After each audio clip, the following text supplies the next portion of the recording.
Бұл Мақтаарал ауданындағы Қанаев атақты Қанаев Ережеп ақсақалдың қорасы.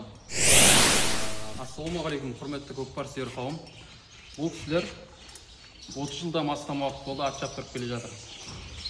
Осы уақытқа дейін 100-ден астам атты алып шаптырған. Қызығы, сол 100 аттың барлығы сатып алынған, өзінен шықпаған. Барлығын сатып алып шаптырған. Бірақ ол аттардың бәрі қымбат бағаға шауып жүрген аттардың арасына алынбаған. Көзге түспеген, сондай көкпар шаппаған аттарды алып, тәрбиелеп шаптырады. Бұл сайрам қасқа. Қазіргі ең жаңа тұлпары Қанаев Ережеп ақсақалдың. Ең соңғы алған тұлпары осы. Биылғы маусымның өзінде 5 па? 5 ат алды.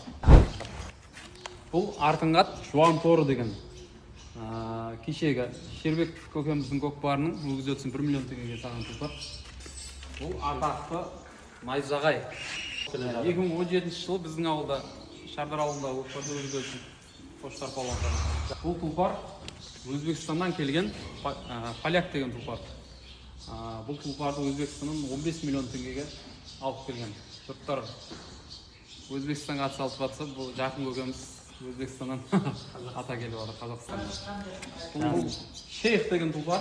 Бұны жақсы білем. Жетісайдағы Ахмет Қажыдан шыққан. Бұл қанша? 1 миллион 600 теңгеге келген. Келе салысымен $1000 салды. Уже ақшасын ақтап қойды. Осы көктемде, осы 2-3 ай болды алынғанына. Бір тойдың $1000-ға етажақ салынып салған ернасы болған. Түркібастағы көкпарда. Бұл атақты Қостанай деген тұлпар. Күлдеп тұр ғой. Қостанай тұлпар, енді барлығы біледі жер. Біраз көкпарын өзгерісін салған. Бұл 10 миллион тұлпар. Бұл да жаңа аты, тиылған. Бұл жаңа 10 миллионды шаптырылып жүрген. Бұрын 10 миллион деген мықты аты болған. Оның барлығы біледі жер. Сол аттың орнына келген.